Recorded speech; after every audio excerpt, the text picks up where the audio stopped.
This episode is brought to you by LifeLock. Between two-factor authentication, strong passwords, and a VPN, you try to be in control of how your info is protected.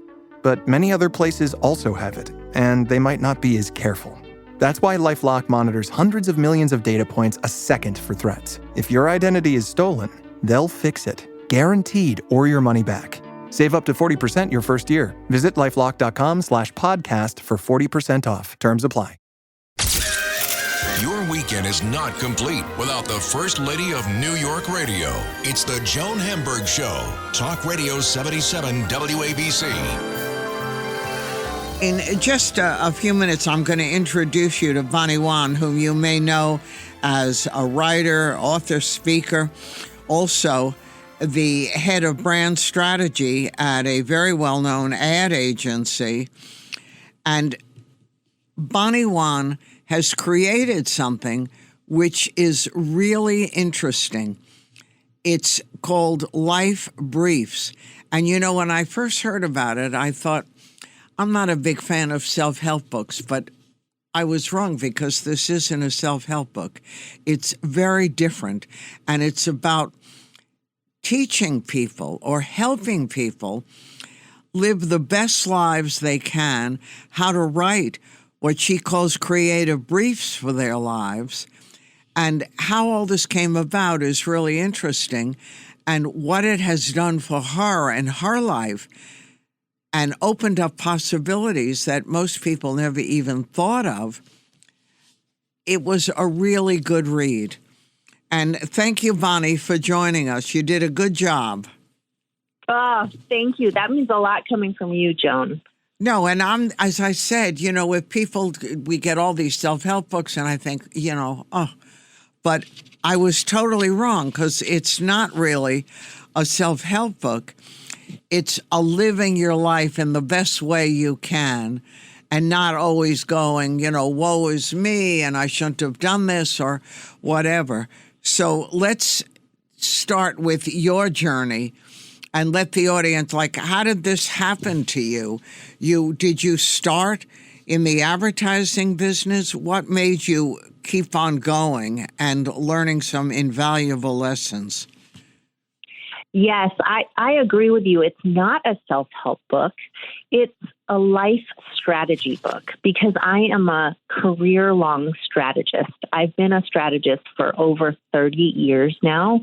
And my job is to help companies get to the very essence of who they are and what they believe so that they can innovate and act and create from that place of unique distinction. And so when I hit a big speed bump, maybe a big ditch in my own life, my personal life, my marriage, I turned to these reflexes as a strategist and did what I do for so many companies in my advertising life. I did it for my own marriage. And I like to say that doing this life brief, getting to the essence of what I not only needed, but I deeply wanted, helped propel my marriage from what I call the dark chapter to the golden chapter. Now, was your partner good about going along with this? Did he get what was bothering you?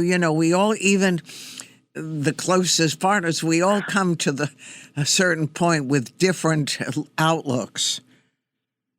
Yes. Well, he and I were very divided, as I'm sure a lot of people out there have experienced with people that they are in long-term relationships with. You come to these crossroads. And for me, that crossroad was telling me in my head that our marriage was broken, that I had married the wrong person, and that he was to blame for all of my frustrations and woes. But when I started to allow myself to get messy and nakedly honest about what was going on inside me. And this is what the book really helps hold people's hand through, is how to get messy and uncover what's really going on, not what you think is going on. And there's a big difference. And I see this all the time as a strategist. A CEO thinks that their company is stuck in one way and there's a reason behind it. But when I do the research, I pick up a whole nother insight to what's really happening with the company. And this is what happened in my life when I allowed myself the permission to be so honest about what was going on with myself. And this is part 1 of the book, Get Messy. Mm-hmm. And what came out was a whole different story. And it wasn't that my husband was the problem. It was my relationship with time and how I was spending my time and how we were spending our time. And as soon as that insight, that aha came up for me, I was able to shift my attention away from, oh my gosh, we need to separate, to how do I solve for the way we are spending our time, energy, and attention. And he got very on board with that. Which is really good. So even though you came to it from slightly different directions, Bonnie, he got it. And that doesn't always happen. He absolutely got it, because the alternative, Joan, was terrifying for both of us. You mean to leave the life that you were living? Yes, to keep down that road of frustration, or to break up. And we had 3 young kids at the time. That didn't seem like the answer either of us wanted. No, and you talk, and actually I think it was in the beginning of the book when you say, what do I want? You know, do I want something for me, or do I listen to all these voices giving me advice that I really don't want? How do you deal with that? You call it outside in living. Yes, well, many of us are living from the outside in, but this practice and this method is helping you live from the inside out. And I find this with leaders all the time in the C-suite. They're getting a lot of voices and opinions from other people, all with good intentions, but their gut instinct, what got them to that C-suite, is telling them something different. And it takes courage to listen to that voice inside you and go against maybe what everyone else is advising. And it's the same thing in life. We have some deep knowledge inside each of us, but often we are living the lives that other people have scripted for us, our parents, our friends, our bosses. There's a lot of voices in there. It's a crowded, noisy room. And so this practice is about getting in touch with your voice, your truth, because that's where the real answers are for you. And you, from the beginning, started dealing with what do I want, you know, and you started finding it, following your own path. Yes. Every time I allow myself to be nakedly honest in answering that question, what do I want? Not what do my parents want for me, or what my best friends think, or what my husband expects, or what my children need. When I start from the place of what do I want, really, really want, I get a set of answers that sometimes scare me, that often makes me uncomfortable, but also gives me this incredible sense of aliveness that then drive my actions automatically. And that's the beauty. I think a lot of people think that you have to act first. And I find that when you get clear, your actions automatically fall in line with your clarity. So I like to say action is a byproduct of clarity.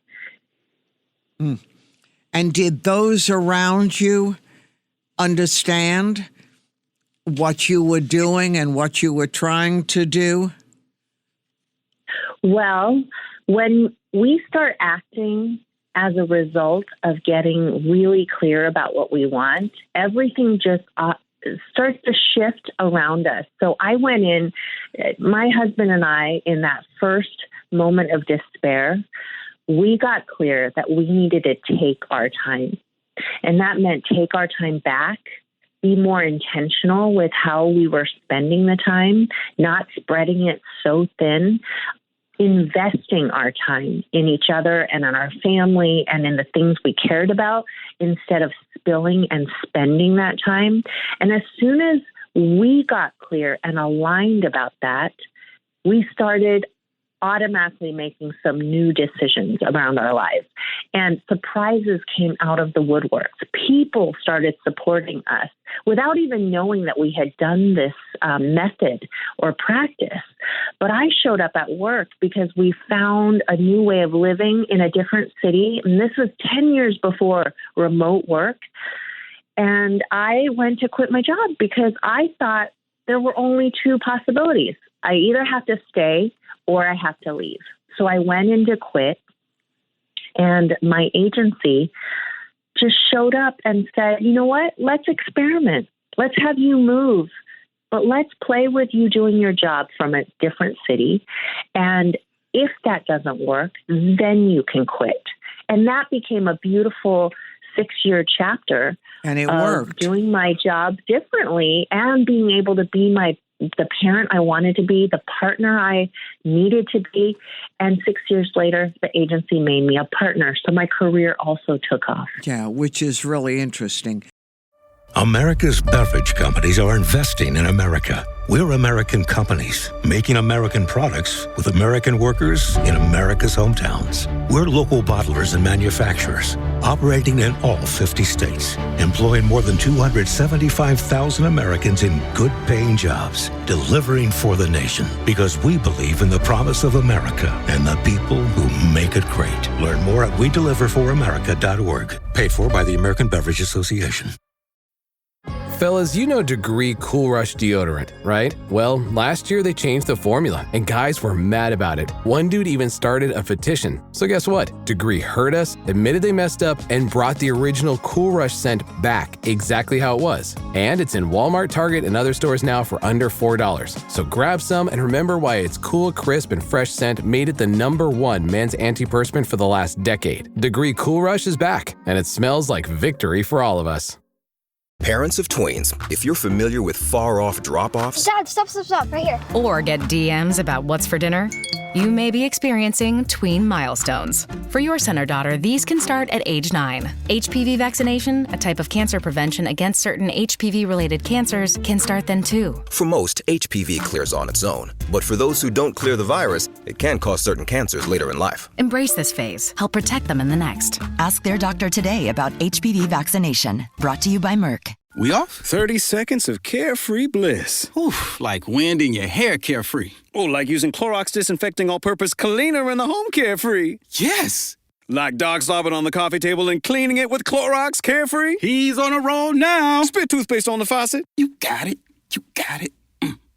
Peanut butter on the light switch. Oh, spritz. Spritz. Clorox, man. Clean feels good. Okay, we're back. Use as directed. In the chapter called Face Your Enemies, when you asked yourself about what was holding you back, when you dealt with that, what did that do for you? Did it help clear who these people are, or whether it's just a behavior or a belief? Yes.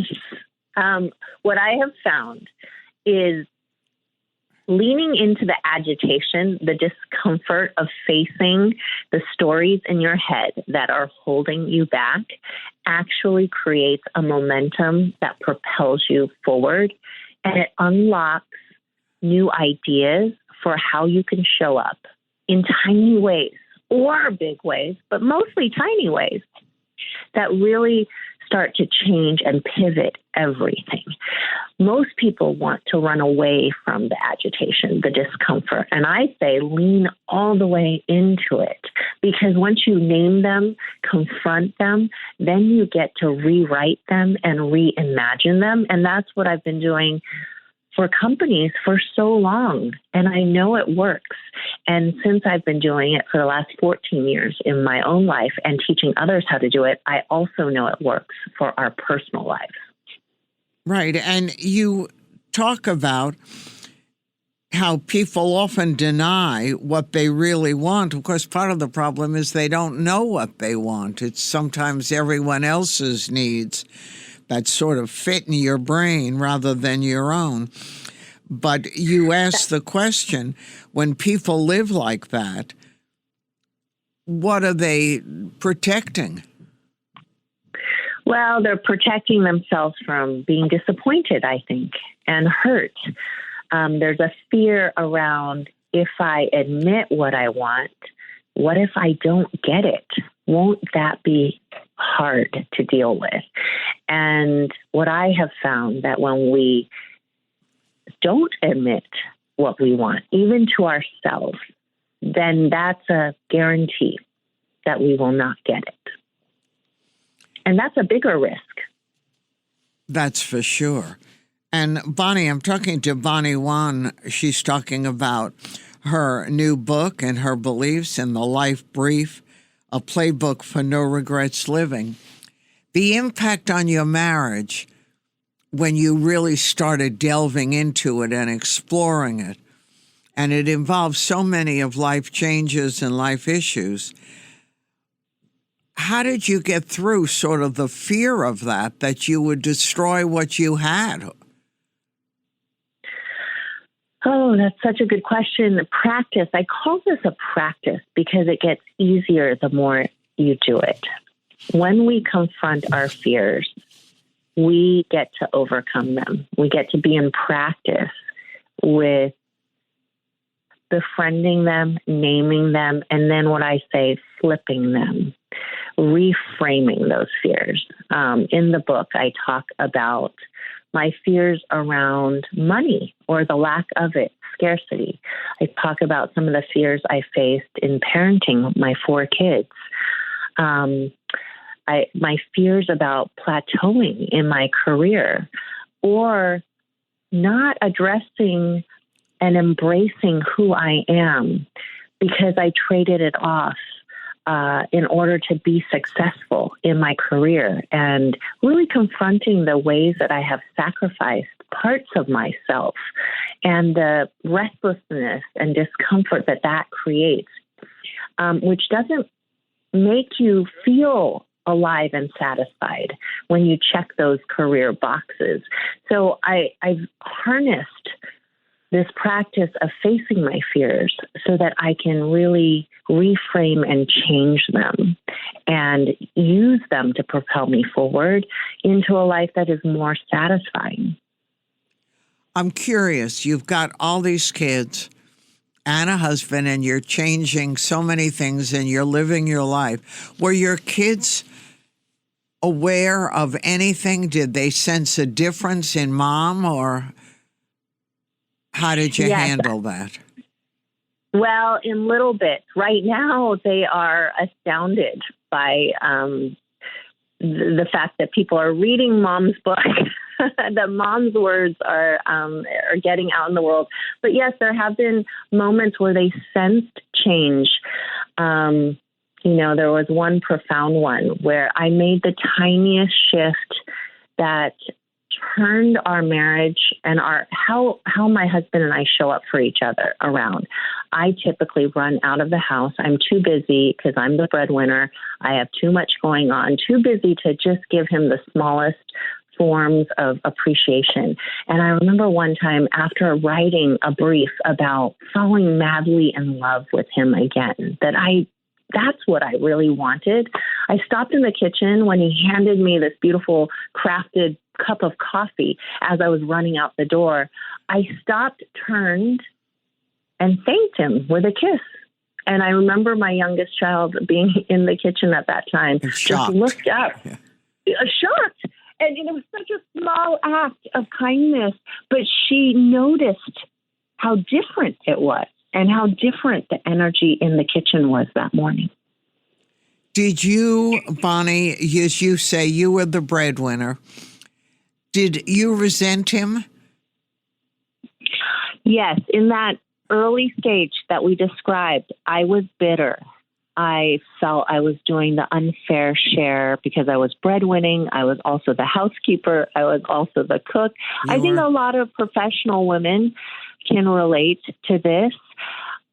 But again, I could also, once I got clear, I could see where I was accountable for this situation that we were in. And once I was able to take accountability for the ways that I was spending my time and running myself ragged, it was only then that we could shift together because he wanted to help. He wanted to be there. But I was so critical and such a perfectionist and so sleepless and stressed that I wasn't giving him the space to do it because, again, I had the wrong story in my head, which was that he was the problem. Right. And you point out that even when your husband helped, and you complain that he doesn't help enough and doesn't pitch in enough, and then you realize that even if he did, you were very critical of how he did things because he wasn't necessarily doing them your way, and your way was to you the only way. Exactly. When I was able to break it down, I saw that I was the problem, or I contributed deeply to the problem. And when I was able to own that, everything shifted. And did everyone else come along with it? Did they get it?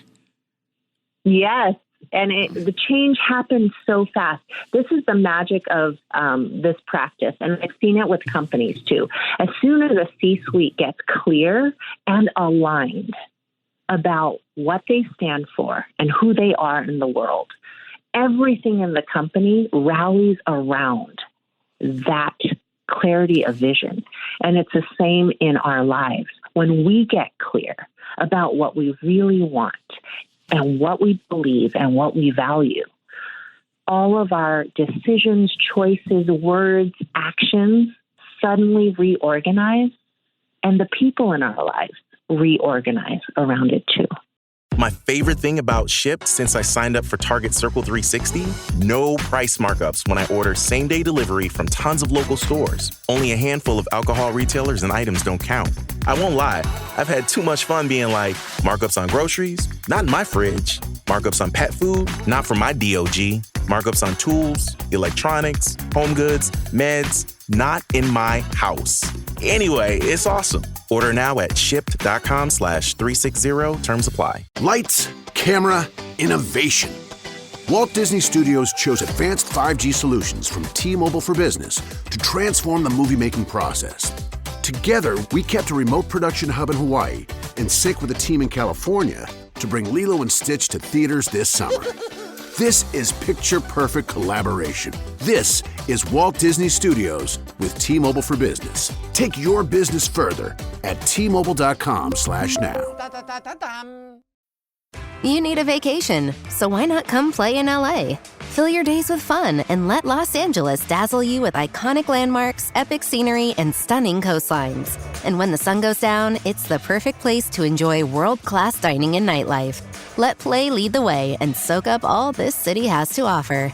Start planning your LA getaway now at visitcalifornia.com. What's worse than an ad interrupting your favorite music or podcast? That uninspired coffee you've been drinking while working, which is why Flavia is elevating your everyday coffee experience. Now you can enjoy cafe-quality beverages like coffee, tea, frothy lattes, and creamy hot chocolate made right in your home office, actual office, or wherever you want to upgrade your mug with bold, delicious flavors. Visit Flavia.com to shop the collection of machines and beverages now. Do you feel that your whole life has changed its path once you came to certain realizations? Yes, in many chapters. And here's the thing, Joan, the world is speeding up. It's not slowing down. AI is changing the nature of the future of work. We see the geopolitical climate. We have wars going on. We have global pandemics. It's becoming less predictable. And in that kind of world, I think we are our own best compass for how to navigate that uncertainty. And people are out of practice, though, with tuning into what do they want, what's unique to them and distinct to their experiences that helps them navigate this really topsy-turvy, turbulent world that we are in. And this is the book that teaches a very simple method for how to tune in to that compass. Has your work life changed dramatically? I've become a better leader, for sure. I've become much more clear in how companies need to propel themselves into transformation and move forward. It's also made me at home a better parent and a better partner, and in many ways a better friend. Thank you, Bonnie. Good job. We'll talk again. The Life Brief, a playbook for no regrets living. Bonnie Wan. Thank you, Joan. All the best to you. We'll talk again. And I'm Joan Hamburg, and you're listening to WABC. So stay tuned.